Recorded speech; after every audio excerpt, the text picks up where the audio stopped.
Namaskara, I'm your bro, helping you to understand accounts easily. Today I'm going to cover some basics that you should know before we dive into problem. Okay, partnership, relation between persons who have agreed to share the profit of a business carried on by all or any of them acting for all. ಇದನ್ನ simple ಆಗಿ ಹೇಳ್ಬೇಕಂತಂದ್ರೆ partnership ಅನ್ನೋದು ಒಂದು type of business. ಅದರಲ್ಲಿ ಇಬ್ರು ಅಥವಾ ಇಬ್ರಿಗಿಂತ ಜಾಸ್ತಿ ಸೇರ್ಕೊಂಡು investment ಮಾಡ್ತಾರೆ ಒಂದು ಬಿಸ್ನೆಸ್ನ ನಡೆಸ್ಬೇಕಂತ ಹೇಳಿ ಬಂಡವಾಳ ಸ್ವಲ್ಪ ಹಾಕಿ. ಅದಾದ್ಮೇಲೆ ಬರೋ ಪ್ರಾಫಿಟ್ನ ಇಬ್ರು ಏನ್ ಮಾಡ್ತಾರೆ ಅಂತ ಹೇಳಿದ್ರೆ ಈಕ್ವಲ್ ಆಗಿ ಶೇರ್ ಮಾಡ್ಕೊಳ್ತಾರೆ. ಅದನ್ನೇ ಪಾರ್ಟ್ನರ್ಶಿಪ್ ಅಂತ ಕರೆಯೋದು. ಇದು ಎರಡು ತರ ನಡೆಸ್ಕೊಂಡು ಹೋಗ್ತಾರೆ. ಒಂದು, ಇಬ್ರು ಯಾವಾಗ್ಲೂ ಬಂದ್ಬಿಟ್ಟು ಕಂಪನಿನಲ್ಲಿ ಫರ್ಮ್ ಅಲ್ಲೇ ಇರ್ತಾರೆ, ಅಂದ್ರೆ ಇಬ್ರು ಈಕ್ವಲ್ ಆಗಿ ವರ್ಕ್ ಮಾಡ್ತಾರೆ. ಅದನ್ನ ಕ್ಯಾರಿಡ್ ಆನ್ ಬೈ ಆಲ್ ಅಂತ ಕರಿತೀವಿ. ಅಥವಾ ಒಬ್ಬ ಅಪರೂಪಕ್ಕೆ ಮಾತ್ರ ಬರ್ತಾನೆ, ಇನ್ನೊಬ್ಬ ಅವನ ಬದಲು ಸೇರಿ ಇವನೇ ಕೆಲಸ ಮಾಡ್ತಾನೆ. ಅದನ್ನೇ any of them acting for all ಅಂತ ಕರೆಯೋದು. ಇದನ್ನೇ ಪಾರ್ಟ್ನರ್ಶಿಪ್ ಅಂತ ನಾವು ಕರಿತೀವಿ. ಪಾರ್ಟ್ನರ್ಶಿಪ್ ಫಾರ್ಮ್ ಅಂದರೆ persons who have entered into partnership with one another are collectively. ಇದನ್ನು ಸಿಂಪಲ್ ಆಗಿ ಹೇಳ್ಬೇಕಂದ್ರೆ ಮೋರ್ ದೆನ್ ಟು ಅಂದರೆ ಜಾಸ್ತಿ ಜನ ಸೇರಿಕೊಂಡು ಒಂದು ಬಿಸ್ನೆಸ್ ನಡೆಸ್ತಾರೆ ಅಲ್ವಾ, ಅದನ್ನೇ ಪಾರ್ಟ್ನರ್ಶಿಪ್ ಫಾರ್ಮ್ ಅಂತ ನಾವು ಕರಿತೀವಿ.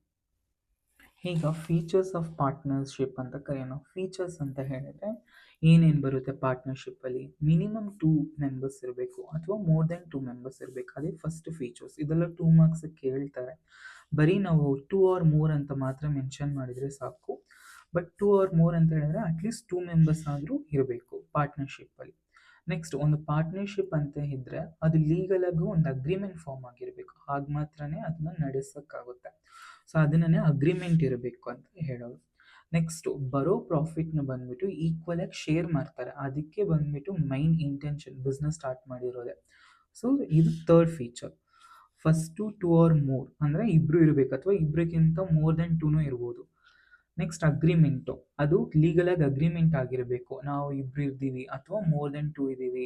ಆ ಅಗ್ರಿಮೆಂಟಲ್ಲಿ ಫುಲ್ ಮೆನ್ಷನ್ ಆಗಿರುತ್ತೆ ಎಷ್ಟು ಪ್ರಾಫಿಟ್ ಶೇರ್ ಮಾಡಿದೆ. ಈಕ್ವಲ್ ಅಂದರೆ ಈಕ್ವಲ್ ಆಗಿ, ಅಥವಾ ಯಾರೋ ಒಬ್ಬ ಜಾಸ್ತಿ ಇನ್ವೆಸ್ಟ್ಮೆಂಟ್ ಮಾಡಿರ್ತಾನೆ ಅವನಿಗೆ ಜಾಸ್ತಿ ಶೇರ್ ಹೋಗುತ್ತೆ, ಬರೋ ಪ್ರಾಫಿಟ್ ಶೇರ್ ಜಾಸ್ತಿ ಹೋಗುತ್ತೆ.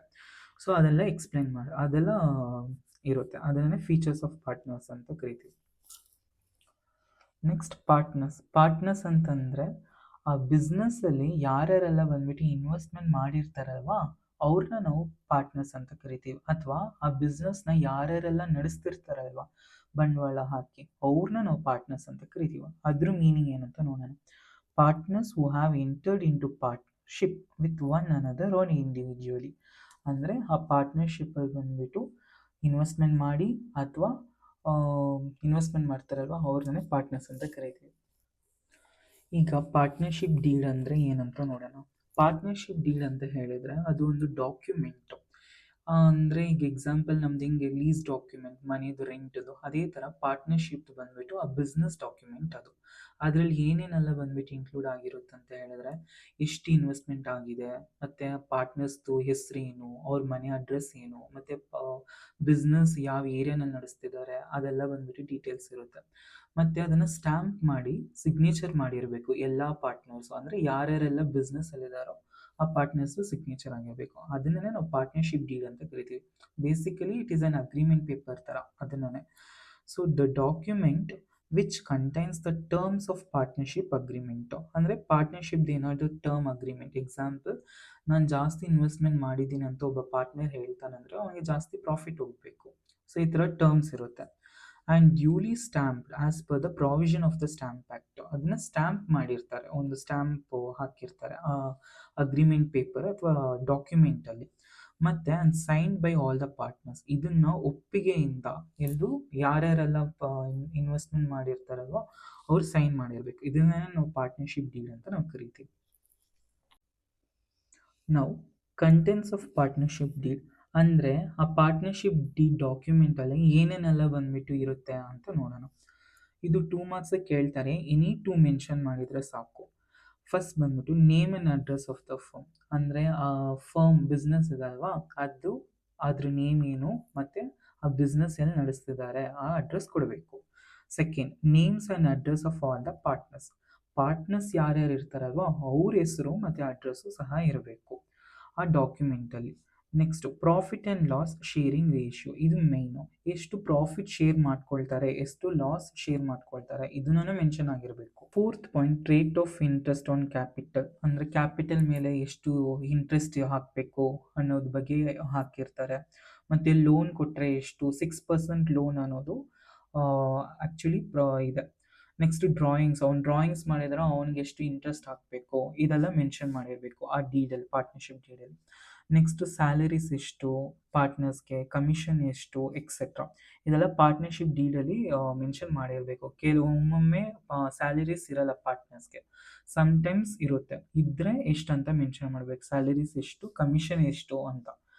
Next settlement of accounts on dissolution of firm. Dissolution ಅಂತ ಹೇಳಿದ್ರೆ ಬಿಸ್ನೆಸ್ನ ಕ್ಲೋಸ್ ಮಾಡೋ ಟೈಮಲ್ಲಿ ಏನಾದರೂ ಸೆಟ್ಲ್ಮೆಂಟ್ ಎಷ್ಟು ಕೊಡಬೇಕು ಅಥವಾ ಅಂಥದ್ದನ್ನು ನಾವು ಮೆನ್ಷನ್ ಮಾಡಬೇಕು. Last point, rules to be followed in case of, ಅಂದರೆ ಏನೇನೆಲ್ಲ ರೂಲ್ಸ್ ತೊಗೋಬೇಕು. ಈಗ ಎಕ್ಸಾಂಪಲ್, ಒಂದು ಪಾರ್ಟ್ನರ್ಸ್ ಎಲ್ಲ ಸೇರಿಕೊಂಡು ಒಂದು ಸಕ್ಸಸ್ ಆಗಿ ರನ್ ಮಾಡ್ತಿರ್ತಾರೆ. ಸಡನ್ನಾಗಿ ಒಬ್ಬ ಎಕ್ಸ್ಟ್ರಾ ಬಂದು ಆ್ಯಡ್ ಆಗ್ತಾನೆ, ಅಡ್ಮಿಷನ್ ಆಗ್ತಾನೆ, ಅವಾಗ ಏನು ರೂಲ್ ಫಾಲೋ ಮಾಡಬೇಕು ಅದನ್ನೇ ಅಡ್ಮಿಷನ್ ಅಂತ ಕರಿತೀವಿ. ಅಥವಾ ಇಲ್ಲಿ ಒಬ್ಬ ಬಿಟ್ಟು ಹೋಗ್ತಾನೆ, ಅಂದರೆ ರಿಟೈರ್ಮೆಂಟ್ ಆಗುತ್ತೆ ಅವನಿಗೆ ಡ್ಯೂ ಟು ಏಜು ಅಥವಾ ಹೆಲ್ತ್ ಪ್ರಾಬ್ಲಮಿಂದ ರಿಟೈರ್ ಆಗ್ತಾನೆ, ಅವಾಗ ಏನೇನು ರೂಲ್ಸ್ ಫಾಲೋ ಮಾಡಬೇಕು ಅನ್ನೋದು ಮೆನ್ಷನ್ ಮಾಡಬೇಕು. ಇನ್ ವರ್ಸ್ಟ್ ಸಿನಾರಿಯೋ, ಯಾರ ಡೆತ್ ಆದರೆ ಪಾರ್ಟ್ನರ್ಸಲ್ಲಿ ಯಾರ ಡೆತ್ ಆದರೆ ಏನು ರೂಲ್ಸ್ ಫಾಲೋ ಮಾಡಬೇಕು ಅದನ್ನು ಮೆನ್ಷನ್ ಮಾಡಿರ್ಬೇಕು. ಇದೆಲ್ಲ ಮೆನ್ಷನ್ ಮಾಡಿ ಡ್ಯೂಲಿ ಸ್ಟ್ಯಾಂಪ್ ಮಾಡಿ ಸಿಗ್ನೇಚರ್ ಮಾಡಿರಬೇಕು ಎಲ್ಲ ಪಾರ್ಟ್ನರ್ಸು. ಅದನ್ನೇ ನಾವು ಪಾರ್ಟ್ನರ್ಶಿಪ್ ಡೀಡ್ ಅಂತ ಕರಿತೀವಿ. ಮತ್ತು ಏನೇನು ಕಂಟೆಂಟ್ಸ್ ಇದೆಲ್ಲ ಇರುತ್ತೆ ಇದನ್ನೇ ನಾವು ಕಂಟೆಂಟ್ಸ್ ಆಫ್ ಪಾರ್ಟ್ನರ್ಶಿಪ್ ಡೀಡ್ ಅಂತಲೂ ಕರೆಯೋದು. ಇದು 2 ಮಾರ್ಕ್ಸಿಗೆ ಕೇಳಿದ್ದಾರೆ. Okay, so if no partnership deal, ಅಂದರೆ ಪಾರ್ಟ್ನರ್ಶಿಪ್ ಡೀಲೇ ಇಲ್ಲ ಅಂತ ಅನ್ಕೊಳ್ಳೋಣ. ಎಕ್ಸಾಂಪಲ್, ಆ ಪಾರ್ಟ್ನರ್ಶಿಪ್ ಅವರು ಲೀಗಲ್ ಆಗಿ ಅಗ್ರಿಮೆಂಟ್ ಏನೋ ಬೇಡ, ಡಾಕ್ಯುಮೆಂಟ್ ಬೇಡ, ಜಸ್ಟ್ ಒಂದು ಬಿಸ್ನೆಸ್ ನಡೆಸ್ಕೊಂಡು ಹೋಗೋಣ ಅಂತ ಇದ್ರೆ ಅವರಲ್ಲಿ ಹೆಂಗೆ ಪ್ರಾಫಿಟ್ಟು ಶೇರ್ ಎಲ್ಲ ಹಂಚ್ಕೊಳ್ತಾರೆ ಅನ್ನೋದು ನಾವು ನೋಡೋಣ. ಇನ್ ಕೇಸ್ ಆಫ್ ಆಬ್ಸೆನ್ಸ್, ಅಂದರೆ ಪಾರ್ಟ್ನರ್ಶಿಪ್ ಡೀಡ್ ಇಲ್ಲ ಅಂತ ಹೇಳಿದ್ರೆ ಪ್ರಾಫಿಟ್ ಮತ್ತು ಲಾಸ್ ಈಕ್ವಲ್ ಆಗಿ ಶೇರ್ ಮಾಡ್ಕೊಳ್ತಾರೆ. ಇದೇ ಬಂದ್ಬಿಟ್ಟು ಫಸ್ಟ್ ಪಾಯಿಂಟು. ಇದು ಮೆನ್ಷನ್ ಮಾಡಿದರೆ ಸಾಕು, ಪ್ರಾಫಿಟ್ ಶೇರಿಂಗ್ ರೇಷಿಯೋ 1 ಮಾರ್ಕ್ ಬರುತ್ತೆ. ಇಂಟ್ರೆಸ್ಟ್ ಆನ್ ಕ್ಯಾಪಿಟಲ್, ಅವ್ರಿಗೆ ಏನಾದ್ರು ಇಂಟ್ರೆಸ್ಟ್ ಸಿಗುತ್ತಾ ಕ್ಯಾಪಿಟಲ್ ಮೇಲೆ ಅಂತ ಹೇಳಿದ್ರೆ ನೋ, ಅವ್ರಿಗೆ ಇಂಟ್ರೆಸ್ಟ್ ಸಿಗಲ್ಲ. ಅದೇ ಥರ ಇಂಟ್ರೆಸ್ಟ್ ಆನ್ ಡ್ರಾಯಿಂಗ್ಸು, ಅವ್ರು ಏನಾದ್ರು ಡ್ರಾಯಿಂಗ್ ಮಾಡಿದರೆ ಫೈನ್ ಕಟ್ಟಬೇಕಾ partners, no interest on drawing. ಅದೇ ಥರ ಇಂಟ್ರೆಸ್ಟ್ ಆನ್ ಅಡ್ವಾನ್ಸಸ್, ಅಡ್ವಾನ್ಸಸ್ ಅಂತ ಹೇಳಿದರೆ ಲೋನ್. ಎಕ್ಸಾಂಪಲ್, ಪಾರ್ಟ್ನರ್ ಏನೋ ಒಂದು ಲೋನ್ ತೊಗೊಳ್ತಾನೆ ಅಂದ್ಕೊಳ್ಳಿ ಆ ಬಿಸ್ನೆಸ್ ಮೇಲೆ, ಆವಾಗ 6% ಪರ್ ಆ್ಯನಮ್ ಅವ್ನು ಕಟ್ಟಬೇಕು. ಸೊ ಇದು ಮಾತ್ರ ಎಸ್. ರಿಟೈರ್ಮೆಂಟ್ ಫಾರ್ ಫರ್ಮ್ಸ್ ವರ್ಕ್, ಅಂದರೆ ಯಾರೋ ಒಬ್ಬ ರಿಟೈರ್ಮೆಂಟ್ ಆಗ್ತಿದ್ದಾನೆ ಅಂತ ಹೇಳಿದರೆ ಅವನಿಗೆ ಸ್ಯಾಲ್ರಿ ಕೊಡಲ್ಲ, ನೋ ಸ್ಯಾಲರಿ ಅಥವಾ ನೋ ರೆಮ್ಯುನರೇಷನ್. ಇದು ರೀಕಾಲ್ ಹೆಂಗೆ ಇಟ್ಕೋಬೇಕಂತ ಹೇಳಿದ್ರೆ ಎಲ್ಲದಕ್ಕೂ no no no except interest on advances. ಅಡ್ವಾನ್ಸಸ್ಗೆ ಮಾತ್ರ 6% ಪೇ ಮಾಡ್ತೀವಿ. ಪ್ರಾಫಿಟ್ ಆ್ಯಂಡ್ ಲಾಸ್ ಈಕ್ವಲ್ ಆಗಿ ಆಲ್ರೆಡಿ ಶೇರ್ ಮಾಡ್ಕೊಳ್ತಾರೆ. ಇದು only in case of partnership ಡೀಲಲ್ಲಿ ಮಾತ್ರ. ಸೊ ಈಗ ಮೈಂಟೆನೆನ್ಸ್ ಆಫ್ ಕ್ಯಾಪಿಟಲ್ ಅಕೌಂಟ್ ಅಂತ ಅಂದರೆ, ಈಗ ಬಿಸ್ನೆಸ್ ಸ್ಟಾರ್ಟ್ ಮಾಡಿದಾಯಿತು, ಪ್ರಾಫಿಟ್ ಆ್ಯಂಡ್ ಲಾಸ್ ಎಷ್ಟು ಶೇರ್ ಮಾಡಬೇಕು ಅನ್ನೋದು ಪಾರ್ಟ್ನರ್ಶಿಪ್ ಡೀಲಲ್ಲಿ ಮೆನ್ಷನ್ ಮಾಡಿದಾಯಿತು. ಎಲ್ಲ ಆಗಿದ್ಮೇಲೆ ದಿನನಿತ್ಯ ಅವ್ರು ಏನೇನು ಟ್ರಾನ್ಸಾಕ್ಷನ್ ಮಾಡ್ತಾರೆ ಅನ್ನೋದು ನೆನಪಲ್ಲಿ ಇಟ್ಕೊಳ್ಲಿಕ್ಕಾಗಲ್ಲ, ರೈಟ್? ಸೊ ಅದಕ್ಕೆ ಅವ್ರು ಏನು ಮಾಡ್ತಾರೆ, ಒಂದು ರೆಕಾರ್ಡ್ಸ್ ಬರೀತಾರೆ. ಅವ ರೆಕಾರ್ಡ್ಸ್ನ ನಾವು ಅಕೌಂಟ್ಸ್ ಅಂತ ಕರೆಯೋದು. 2 ಥರ ನಾವು ಅಕೌಂಟ್ಸ್ ಮೇಂಟೈನ್ ಮಾಡ್ತೀವಿ ಪಾರ್ಟ್ನರ್ಶಿಪ್ಪಲ್ಲಿ. ಒಂದು ಫಿಕ್ಸ್ಡ್ ಕ್ಯಾಪಿಟಲ್ ಮೆಥಡ್ ಅಂತ ಬಂದು, ಇನ್ನೊಂದು ಫ್ಲಕ್ಚುಯೇಟ್ ಕ್ಯಾಪಿಟಲ್ ಮೆಥಡ್. ಅಷ್ಟೇ. ಫಿಕ್ಸ್ಡ್ ಕ್ಯಾಪಿಟಲ್ ಮೆಥಡ್ ಅಂತ ಹೇಳಿದ್ರೆ ಒಂದು ಫಿಕ್ಸ್ಡಾಗಿ ಒಂದು ಇನ್ವೆಸ್ಟ್ಮೆಂಟ್ ಮಾಡಿರ್ತಾರೆ, ಅದು ಎವ್ರಿ ಇಯರ್ ಬಂದುಬಿಟ್ಟು ಅಷ್ಟೇ ಇರುತ್ತೆ, ಚೇಂಜ್ ಮಾಡಲ್ಲ. ಎಕ್ಸಾಂಪಲ್, ಎ ಪಾರ್ಟ್ನರ್ ಏನು ಮಾಡ್ತಾನೆ, 50,000 ಇನ್ವೆಸ್ಟ್ಮೆಂಟ್ ಮಾಡಿರ್ತಾನೆ, ಬಿ 50,000 ಮಾಡಿರ್ತಾನೆ. ಸೊ 1,00,000 ಅಷ್ಟೇ. ಅಂದರೆ ಇಯರ್ 1, ಈಗ ಎಕ್ಸಾಂಪಲ್ 2021 ಅವ್ರು ಇನ್ವೆಸ್ಟ್ಮೆಂಟ್ ಮಾಡ್ತಾರೆ ಅಂದರೆ 2025 ಇಲ್ಲಿವರೆಗೆ ಅವರು ಎಕ್ಸ್ಟ್ರಾ ಏನು ಇನ್ವೆಸ್ಟ್ಮೆಂಟ್ ಮತ್ತೆ ಮಾಡಲ್ಲ. ಇದನ್ನೇ ಫಿಕ್ಸ್ಡ್ ಕ್ಯಾಪಿಟಲ್ ಮೆಥಡ್ ಅಂತ ಕರಿತೀವಿ. ಅಕಸ್ಮಾತ್ ಮಾಡಿದರೆ ಎಕ್ಸ್ಟ್ರಾ ಮಾಡ್ತಾರೆ, ಅದನ್ನೇ ಅಡಿಷ್ನಲ್ ಕ್ಯಾಪಿಟಲ್ ಅಂತ ಕರಿತೀವಿ. ಈಗ fixed capital method is a method under which the capitals of the partners shall remain fixed year after year. ಅಂದರೆ ಪ್ರತಿ ವರ್ಷ ಎಷ್ಟೇ ವರ್ಷ ಆಗಿದ್ರು ಅವ್ರ ಕ್ಯಾಪಿಟಲ್ ಎಷ್ಟು ಇನ್ವೆಸ್ಟ್ಮೆಂಟ್ ಮಾಡಿರ್ತಾರೆ ಅದು ಸೇಮೇ ಇರುತ್ತೆ, ಫಿಕ್ಸ್ಡ್ ಆಗಿ ಇರುತ್ತೆ, ಅದರಲ್ಲಿ ಏನೂ ಚೇಂಜ್ ಆಗಲ್ಲ. ಚೇಂಜ್ ಆಯ್ತಂತ ಹೇಳಿದ್ರೆ it will change only when additional capital is introduced or a part of capital is withdrawn. ಏನಾದರೂ ಇವಾಗ ಎಕ್ಸಾಂಪಲ್, ಒಂದು ಬಿಸ್ನೆಸ್ ನಡೆಸ್ಬೇಕಂದ್ರೆ ಎಕ್ಸ್ಟ್ರಾ ಅಮೌಂಟ್ ಬೇಕಾಗುತ್ತಲ್ವಾ ಮಧ್ಯದಲ್ಲಿ, ಅವಾಗ ಏನಾದರೂ ಬೇಕಿದ್ರೆ ಅವ್ರು ಅಡಿಷ್ನಲ್ ಕ್ಯಾಪಿಟಲ್ ಎಕ್ಸ್ಟ್ರಾ ಹಾಕ್ತಾರೆ. ಅಥವಾ ಇರೋ ಕ್ಯಾಪಿಟಲ್ನೇ ಯಾರಾದ್ರು ವಿತ್ಡ್ರಾ ಮಾಡಿದರೆ ಮಾತ್ರ ಅದು ಚೇಂಜ್ ಆಗುತ್ತೆ ಅಷ್ಟೆ. ಈ ಫಿಕ್ಸ್ಡ್ ಕ್ಯಾಪಿಟಲ್ ಮೆಥಡಲ್ಲಿ ಎರಡು ಟೈಪ್ ಆಫ್ ಬರುತ್ತೆ. ಒಂದು ಕ್ಯಾಪಿಟಲ್ ಅಕೌಂಟ್, ಕರೆಂಟ್ ಅಕೌಂಟ್ ಅಂತ. ಕ್ಯಾಪಿಟಲ್ ಅಕೌಂಟ್ ಅಂತ ಹೇಳಿದ್ರೆ ಮೂರೇ ಮೂರು ಮಾತ್ರ ರೆಕಾರ್ಡ್ ಮಾಡ್ತೀವಿ. ಅದು ಸ್ಟಾರ್ಟಿಂಗ್ ಅಲ್ಲಿ ಎಷ್ಟು ಅವ್ರು ಕ್ಯಾಪಿಟಲ್ ಇನ್ವೆಸ್ಟ್ಮೆಂಟ್ ಮಾಡಿದ್ರು ಅಂತ. ಅಂದ್ರೆ ಸ್ಟಾರ್ಟಿಂಗ್ ಅಲ್ಲಿ ಅವ್ರು ಎಷ್ಟು ಸ್ಟಾರ್ಟಿಂಗ್ ಇನ್ವೆಸ್ಟ್ ಕ್ಯಾಪಿಟಲ್ ಎಷ್ಟು ಅಂತ, ಅಥವಾ ಅಡಿಷನಲ್ ಕ್ಯಾಪಿಟಲ್ ಏನಾದರೂ ಇನ್ವೆಸ್ಟ್ಮೆಂಟ್ ಮಾಡಿದಾರಾ ಅಂತ. ಹಂಗಿಲ್ಲ ಅಂದ್ರೆ ಏನಾದ್ರು ವಿತ್ಡ್ರಾ ಮಾಡಿದಾರಾ ಅಂದ್ರೆ ಡ್ರಾಯಿಂಗ್ ಅಂತ, ಡ್ರಾಯಿಂಗ್ ಕ್ಯಾಪಿಟಲ್ ಅಂತ. ಇದು ಮೂರೇ ಮೂರು ಮಾತ್ರ ರೆಕಾರ್ಡ್ ಮಾಡ್ತೀವಿ. ಕರೆಂಟ್ ಅಕೌಂಟ್ ಅಂತ ಹೇಳಿದ್ರೆ ಇದನ್ನ ಬಿಟ್ಟು ಮಿಕ್ಕಿದ್ದು, ಎಕ್ಸಾಂಪಲ್ ಪಾರ್ಟ್ನರ್ಸ್ ಅಲ್ಲಿ ಏನೇನೆಲ್ಲ ಹೋಗುತ್ತೆ, ಅವ್ರಿಗೆ ಸ್ಯಾಲರೀಸ್ ಇದ್ರೆ ಸ್ಯಾಲರಿ ಪೇ ಮಾಡ್ತೀವಿ, ಅಂದ್ರೆ ಪಾರ್ಟ್ನರ್ಸ್ಗೆ ಸ್ಯಾಲರಿ ಪೇ ಮಾಡ್ತೀವಿ.